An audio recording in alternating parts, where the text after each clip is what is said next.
করতে, ওখান থেকে চলে গেছে বাগদাদ শরীফে ইলমে ফিকহ জ্ঞান অর্জন করতে। হ্যাঁ, আমাদের ছেলেরাও আমাদেরকে না বলে যায়। কোথায় যায়? কি শ্বশুরবাড়ি? দীঘায় যাচ্ছে না? দীঘায় যাচ্ছে, ঘোষবাড়ি। ঘোষবাড়ি কোথায় রে? আমি ঘোষবাড়ির নাম খুব শুনেছি। কোথায় সে? ঘোষবাড়ি চলে যাচ্ছে, দীঘায় চলে যাচ্ছে। আমাদের মেয়েরা আমাদের না বলে পিকনিকে চলে যাচ্ছে। আল্লাহ, ছেলে মেয়ে একসঙ্গে পিকনিক করে 3 দিন পর বাড়ি ফিরতেছে। ও ভালো আছে বলে মনে হয়? ও হ্যাঁ, ওরে বিয়ে করার 6 মাস পর বাচ্চা হচ্ছে। এই বিয়ের কতদিন পরে বলেছি? এই মুরব্বীরা আপনারা কথা বলেন না কেন? মুরব্বী রাগ করলেন নাকি? বিয়ের 6 মাস পর বাচ্চা হচ্ছে, তার মানে ও কিন্তু প্রোডাকশন আর এক জায়গার, এখানে এসে ঝেড়েছে। ও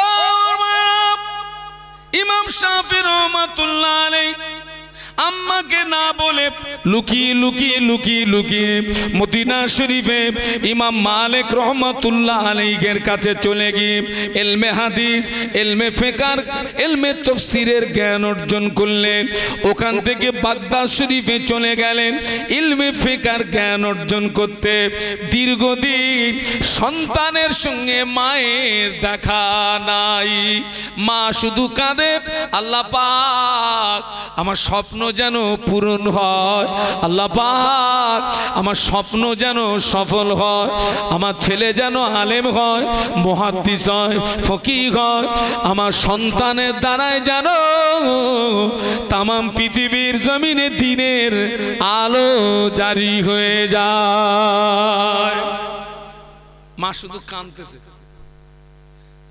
মা বলছে, আল্লাহ আমার ছেলে যেখানেই যাক আপনার জমিনে আছে, আমি আপনার উপরে হাওলা করলাম, তবে দোয়া আমার একটা, আমার স্বপ্ন যেন সফল হয়, আমার ছেলে যেন আলেম হয়, ফকিহ হয়, মুহাদ্দিস হয়, আমার সন্তানের দ্বারাই যেন তামাম পৃথিবীর জমিনে দিনের আলো জারি হয়ে যায়। একটু জোরে বলুন। দীর্ঘদিন মায়ের সঙ্গে দেখা নেই। ওই যে ইলমে হাদিস, ইলমে তাফসীর, ইলমে ফিকহ জ্ঞান অর্জন করতে একটা লম্বা সময় চলে গেছে। তো লম্বা সময় মা শুধু কাঁদতেছে।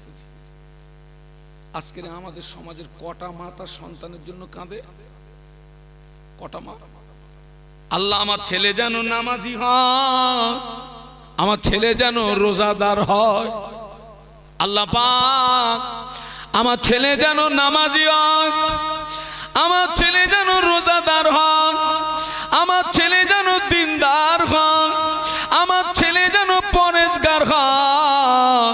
কটা বাপ মা দোয়া করে, তবে ওই দোয়া না করলেও আমরা এই দোয়াটা করি, আল্লাহ পাক আমার ছেলে যেন একটা চাকরি পায়। কি পায়? ও ধান দাও শুধু বসে বসে খাবে। চাকরির দোয়াটাও তুমি করো, কিন্তু ওইটার আগে কোনটা করো? ওইটা করো। আল্লাহ আমার ছেলে যেন নামাজি হয়, আমার ছেলে যেন দিনদার হয়, আমার ছেলে যেন আল্লাহওয়ালা হয়, আমার ছেলে যেন পরেজগার হয়, মুত্তাকি হয়। বলুন আল্লাহুম্মা আমিন। একটু বলুন আল্লাহুম্মা আমিন। আল্লাহ যেন আমাদের ছেলে মেয়েদেরকে দিনদার, নামাজি, রোজাদার, পরেজগার, মুত্তাকি বানিয়ে দেয়। বলুন আল্লাহুম্মা আমিন। দীর্ঘদিন মায়ের সঙ্গে দেখা নেই। ও আমার ভাইরা, ইমাম শাফি রহমাতুল্লাহ আলাইহি ইলমে হাদিস, ইলমে তাফসীর, ইলমে ফিকহ জ্ঞান অর্জন করে ইমাম মালিক রহমাতুল্লাহ আলাইহির কাছ থেকে ছুটি নিয়ে বাড়ি আসতেন। দীর্ঘদিন পরে বাড়ি আসতেন। ইমাম মালিক রহমাতুল্লাহ আলাইহি বলেছিলেন, বাবা ছেলে এতদিন পরে বাড়ি যাচ্ছ, খালি হাতে যাবে না? না হুজুর, আমার কয়েকটা উট বোঝাই মাল দিলেন। বাবা ছেলে এই মালগুলো তুমি বাড়িতে নিয়ে যাও। এতদিন পরে যাচ্ছ, বাড়ি যাচ্ছ বাবা, একেবারে খালি হাতে যাবে? তো ইমাম মালিক রহমাতুল্লাহ আলাইহি কয়েকটা উট বোঝাই, বলুন বলুন, মাল দিয়েছেন। বাবা এই মালগুলো নিয়ে যাও। খালি হাতে যাবে একেবারে? এই মালগুলো, কয়েকটা উট বোঝাই মাল। ইমাম শাফি রহমাতুল্লাহ আলাইহি কয়েকটা উট বোঝাই মাল নিয়ে দীর্ঘদিন পরে মায়ের ঘরের দরওয়াজা এসে সালাম দিয়ে বলে, আম্মা জান দরওয়াজা খুলে দিন মা, আমি আপনার সন্তান এসেছি মা। মা ঘরের ভিতর থেকে সালামের জবাব দিয়েছে ঠিকই, কিন্তু মা দরওয়াজা খোলে না। একটু বলুন আল্লাহু আকবার, আর একটু জোরে বলুন। ছেলে এতদিন পরে এসে সালাম দিয়ে বলছে, মা আমি আপনার সন্তান এসেছি মা, আপনি দরওয়াজা খুলে দিন মা। মা সালামের জবাব দিয়েছেন, কিন্তু দরওয়াজা। মা বলছে, বাবা ছেলে এতদিন পরে তুমি ফিরে এসেছো, শুকরিয়া আল্লাহর দরবারে। তবে আমি জিজ্ঞাসা করি বাবা, কি নিয়ে ফিরে এসেছো? আম্মা জান আমি কয়েকটা উট বোঝাই মাল এনেছি মা। আম্মা আমি কয়েকটা উট বোঝাই মাল এনেছি। আম্মা জান বললেন, ও বাবা ছেলে, মালের আমার দরকার নাই, সম্পদের আমার দরকার নাই, চলে যাও মদিনার হেরেম শরীফের আশেপাশে কত ফকির আছে, বেওয়া আছে, মিসকিন আছে, এই মালগুলো ওদের ভিতরে খায়রাত করে দাও, এই মালগুলো ওদের ভিতরে বন্টন করে দাও, মালের আমার দরকার নাই। একটু সুবহানাল্লাহ বলবেন, একটু মহব্বতে বলা যাবে। আর আমাদের ছেলেরা যদি 1 বছর পরে বাড়ি ফেরে, দরজা যদি এসে বলে, মা আমি আপনার ছেলে এসেছি মা, মা যদি বলে, বাবা এতদিন পরে এসেছিস, কি নিয়ে এসেছিস? শুধু ছেলে বলবে, মা তোমার জন্য একটা ভিভো এনেছি মা। কি এনেছি? কথা বলে না, মুরব্বীরা জানে না। Vivo Vivo mobile. আমার গা মায়ের কলিজা ঠান্ডা হবে না? হবে না?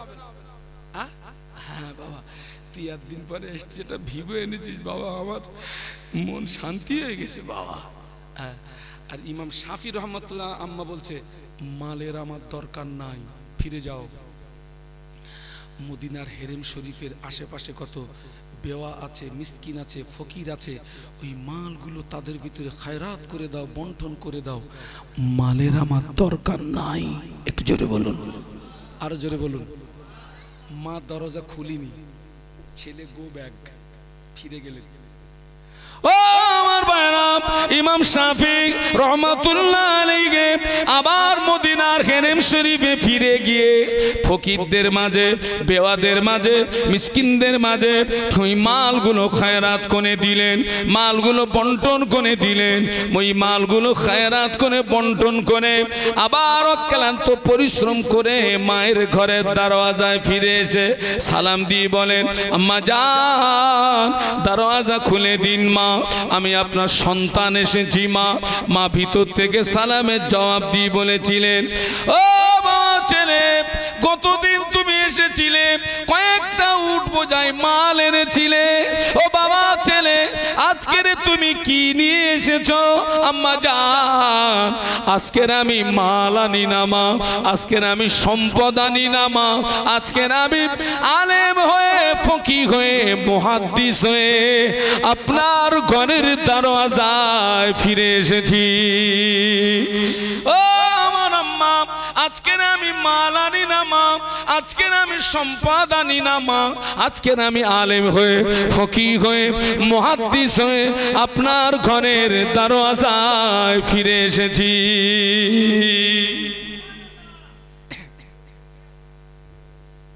আজকের আমি আলেম হয়ে, ফকিহ হয়ে, মুহাদ্দিস হয়ে আপনার ঘরে ফিরে এসেছি। ও মুরব্বী, ও মুরব্বী, আপনি এই যে চাচা মাঝখানে আসুন। আল্লাহু আকবার, একবার দরুদ শরীফ। আল্লাহুম্মা, মাঝখানে এসে বসেন।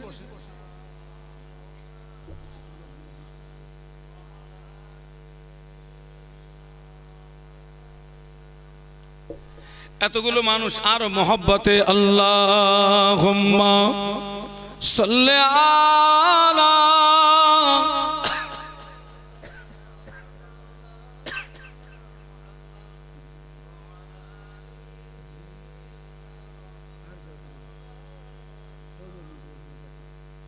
একটু কলেমার জিকির লা ইলাহা ইল্লাল্লাহ, লা ইলাহা ইল্লাল্লাহ, লা ইলাহা ইল্লাল্লাহ মুহাম্মাদুর রাসূলুল্লাহ।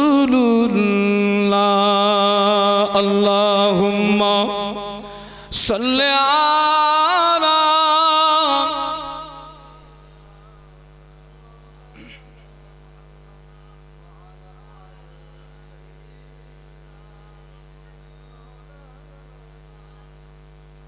ইমাম শাফি রহমাতুল্লাহ আলাইহির আম্মা দরওয়াজা খুলে দিয়ে ছেলেকে বুকের ভিতরে জড়িয়ে ধরে বলে, বাবা ছেলে তুমি জানো না, তুমি যখন আমার গর্ভে ছিলে আমি একটা স্বপ্ন দেখেছিলাম, আমার পেটের ভিতর থেকে একটা আলো বেরিয়ে ওই আলোটা আসমানের দিকে উঠে গেল, ওই আলোতে গোটা আসমানটা আলোকিত হয়ে গেল।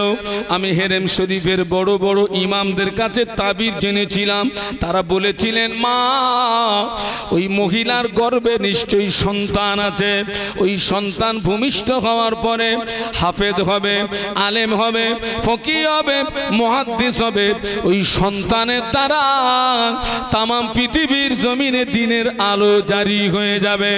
ও বাবা ছেলে তুমি জানো না, আমি তোমার মা সব সময় রোনাজারি করি, আল্লাহ পাক আমার সন্তান যেন হাফেজ হয়, আলেম হয়, ফকিহ হয়, মুহাদ্দিস হয়, আমার সন্তানের দ্বারাই জানো তাম পৃথিবীর জমিনে দিনের আলো জারি হয়ে যায়।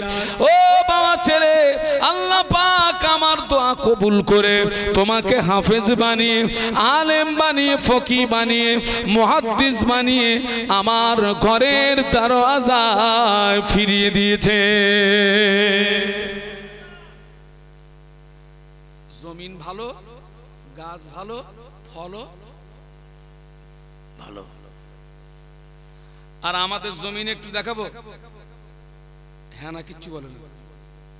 আমাদের জমিন এই দেখেন, জমিন দেখেন, আমার মুজাদ্দেদে জামান আল্লাহর ওলি, তার 5 কলিজার টুকরা, তানারাও আল্লাহর ওলি, বাপ ওলি, ছেলেও ওলি। আর আমাদের জমিন দেখেন, বাপ মাতাল, ছেলেও মাতাল। ঠিক বলেছি না ভুল বলেছি? বাপ মাতাল, ছেলেও মাতাল। বাপ নামাজ পড়ে না, ছেলেও নামাজ পড়ে না। বাপ শরীয়তের দাঁত দানে না, ছেলেও শরীয়তের দাঁত দানে না। বাপের চরিত্র ভালো না, ছেলেরও চরিত্র ভালো না। মা নামাজ পড়ে না, মেয়েও নামাজ পড়ে না। মা পর্দা করে না, মেয়েও পর্দা করে না। মায়ের চরিত্র ভালো না, মেয়েরও চরিত্র ভালো না। আমি সেই জন্য বলেছি, জমিন যদি ভালো হয় গাছ ভালো হবে, গাছ যদি ভালো হয় ফল ভালো হবে।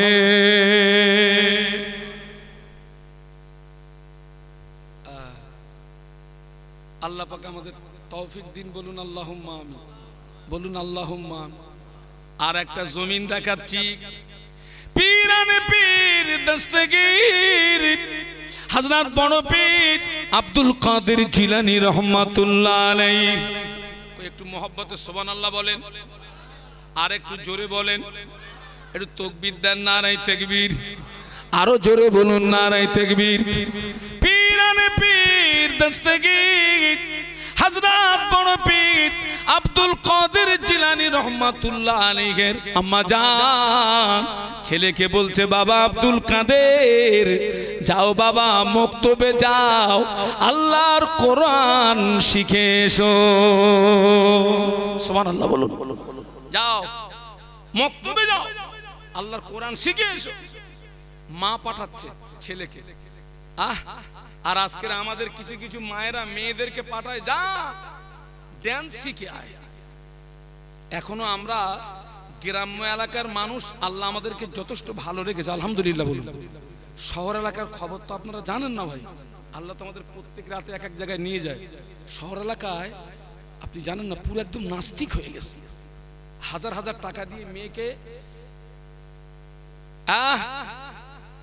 ডান্স শেখাচ্ছে, কোন কায়দায় নাচবে। আল্লাহ ওদেরকে হেদায়েত নসিব করুন, আল্লাহুম্মা আমিন। আব্দুল কাদেরকে বক্তব্য দিয়েছে, ও বাবা আব্দুল কাদের, যাও বাবা আল্লাহর কোরআন শিখে এসো। হুজুরকে মক্তবে পাঠিয়ে দিয়েছে।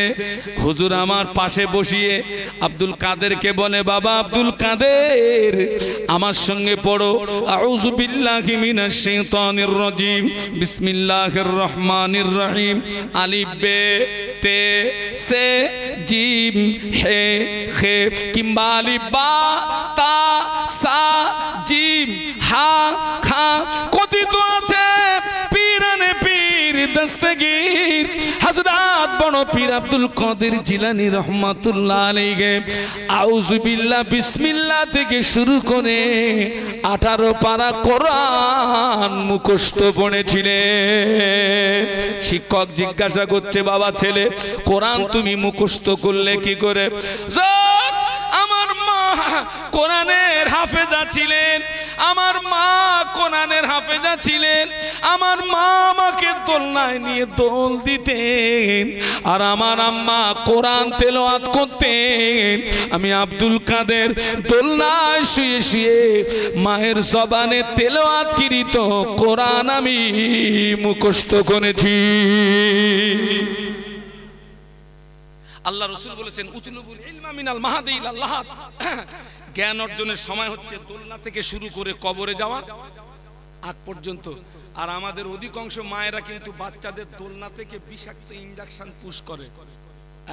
আমাদের অধিকাংশ মায়েরা দোলনায় দোল দেয় আর বলে, ও টুনির মা তোমার টুনি কথা শোনে না। মাও গানের হাফেজ, মেয়েও গানের হাফেজ। আমি ওই সমস্ত মায়েদের বলবো, ও আমার মায়েরা টুনির গান বলেন না, দোলনায় দোল দেন আর একটু কলেমা পড়ুন, লা ইলাহা ইল্লাল্লাহ, লা ইলাহা ইল্লাল্লাহ, লা ইলাহা ইল্লাল্লাহ, লা ইলাহা ইল্লাল্লাহ।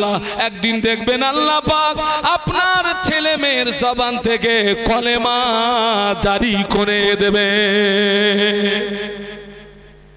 কলেমা পড়ো না, গান পড়তেছো কেন? গজল পড়ো না।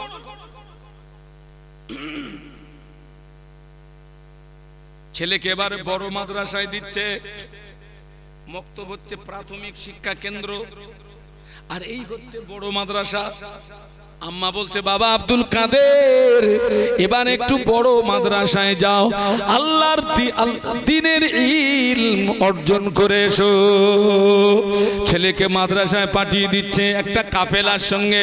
তবে বাবা আম্মা জান 40টা সোনার মুদ্রা ছেলের জামার বগলের নিচে সেলাই করে দিয়েছে। দিয়ে যখন কাফেলার সঙ্গে ছেড়ে দিচ্ছে, ও বাবা আব্দুল কাদের তোকে আল্লাহর হাওলা করলাম, তবে বিদায় বেলা একটা কথা বলছি বাবা, জীবনে যেন মিথ্যা কথা বলবি না। একটু সুবহানাল্লাহ বলা যাবে? আপনাদের কষ্ট হচ্ছে না তো? একটু মহব্বতে বলুন তো সুবহানাল্লাহ করে। তাকবীর দেন তো, নারায়ে তাকবীর। আরো জোরে বলুন, নারায়ে তাকবীর। মা ছেলেকে কাফেলায় ছেড়ে দিয়ে বলছে, বাবা তোকে আল্লাহর হাওলা করলাম বাবা, তবে মা হয়ে তোকে একটা আদেশ করছি বাবা, জীবনে যেন মিথ্যা কথা বলবি না। কাফেলা চলছে, প্রতিমধ্যে দস্যুদের কবলে পড়ে গেল। দস্যুরা হুজুরের সঙ্গী সাথীদের মাল সামান সব লুট করে নিল। দস্যুদের যে লিডার, সে ধরেছে আব্দুল কাদের হুজুরকে, বাবা ছেলে তোর কাছে কিছু আছে নাকি? এই আমার দিকে তাকান। দস্যুদের লিডার ধরেছে কাকে? বড় পীর সাহেবকে। বেটা তোর কাছে কিছু আছে? আচ্ছা মনে করেন ওই জায়গায় বড় পীর সাহেব না, ওই জায়গায় আমরা। মাল যদি থাকে হ্যাঁ হবে না না হবে? শুধু কি না আল্লাহর কিরে, খোদার কিরে, বাপের কিরে, গোষ্ঠীর কিরে, কিচ্ছু নেই। বড় পীর সাহেব বলছেন, আমার কাছে 40টা সোনার মুদ্রা আছে। একটু মহব্বতে বলেন না। দস্যুদের লিডার বলছে, খোকা তুই কি আমার সঙ্গে ঠাট্টা করছিস নাকি? বলে না ঠাট্টা না, বাস্তব। বলে সাইডে চল। কোথায়?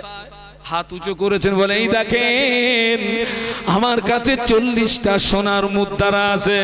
দস্যুদের লিডার হাত দিয়ে দেখে বাস্তবেই তাই। ও আমার ছেলে, তুমি তো জানো আমরা দস্যু, তুমি তো জানো আমরা ডাকাত, তোমার সামনে আমরা লুটতারাজ করছি, কেন তুমি গোপন করলে না? কেন তুমি লুকালে না? বড় পীর সাহেব বলেছিলেন আমার মা আমাকে বিদায় দেওয়া কালে আমার মা আমাকে একটা আদেশ দিয়েছিলেন, বাবা আব্দুল কাদের, জীবনে যেন মিথ্যা কথা বলবি না।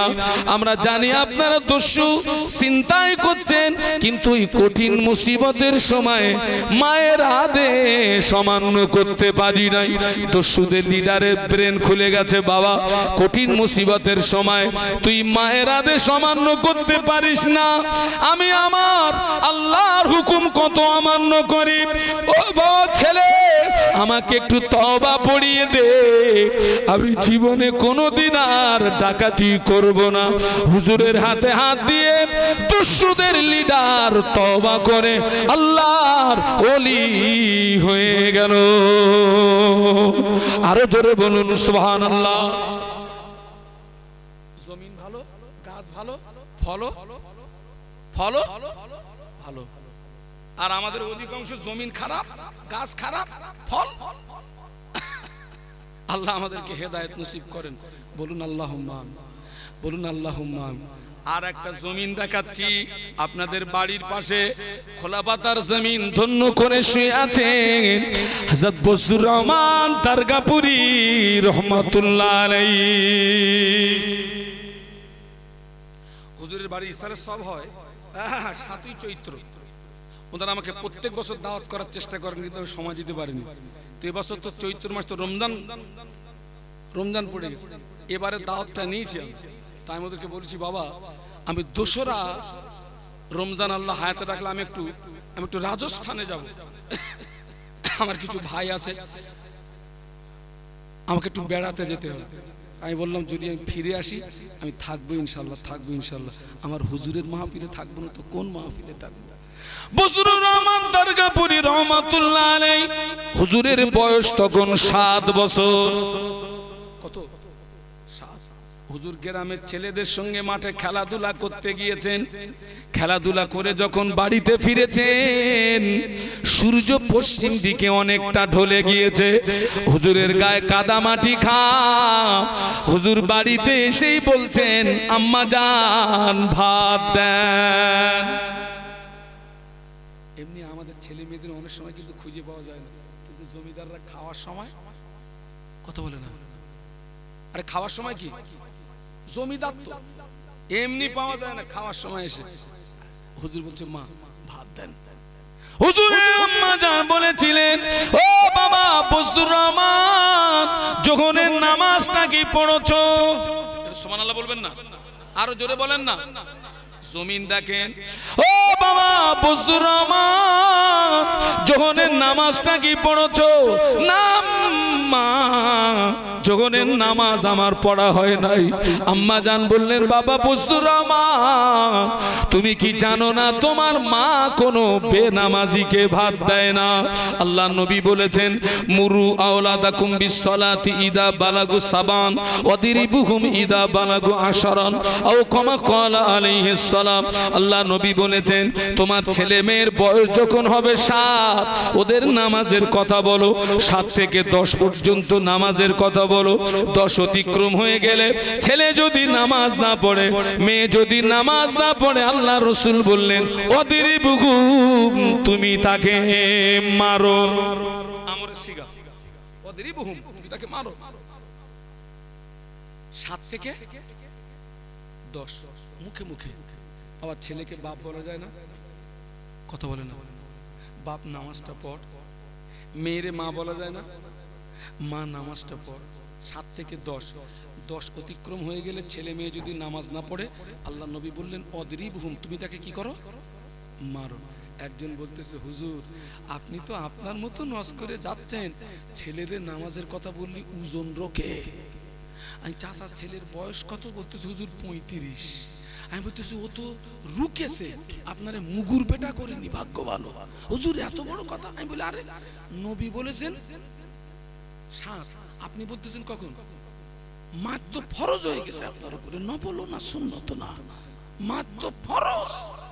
আমি বাজারে যাচ্ছি, আমার বিবি আমাকে বলছে শোনো বাজারে যাচ্ছ যাও, আসার সময় একটা মালসা এনো।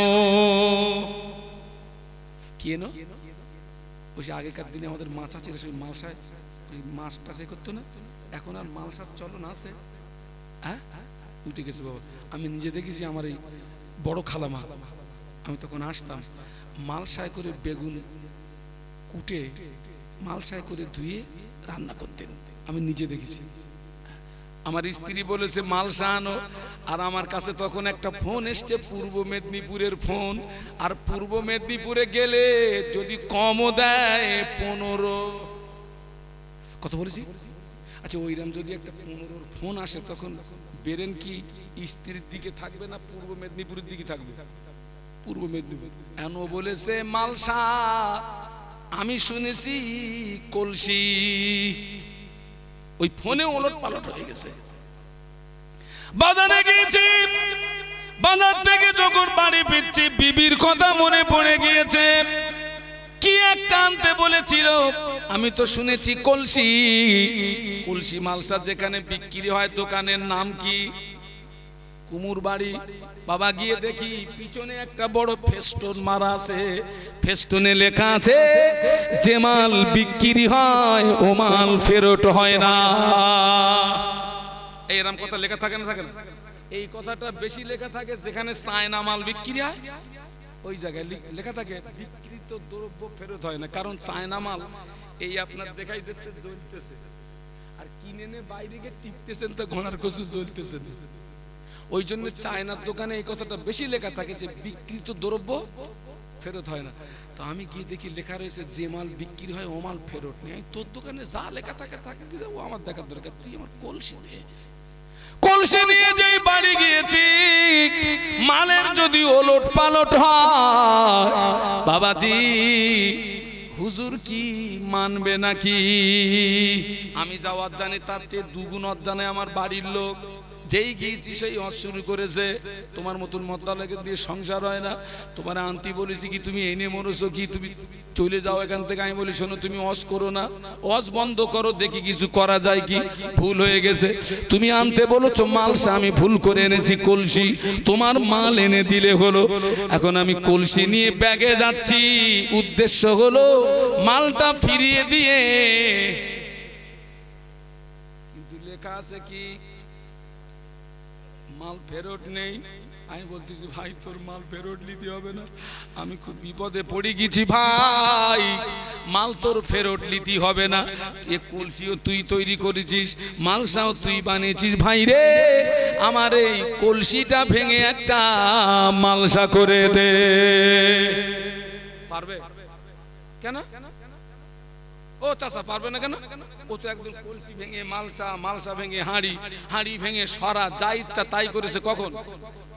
মাল যখন কাঁচা কাঁচা ওরে তৈরি করে রৌদ্রে শুকনো করে আগুনে পুড়িয়ে মাল পুরো পেকে ঝুনো। ও চাচা কাঁচায় টিপুনি ঝুনোই ধরেছো? হ্যাঁ ঝুনোই টিপতেছো, মার খেয়ে মরবা তো।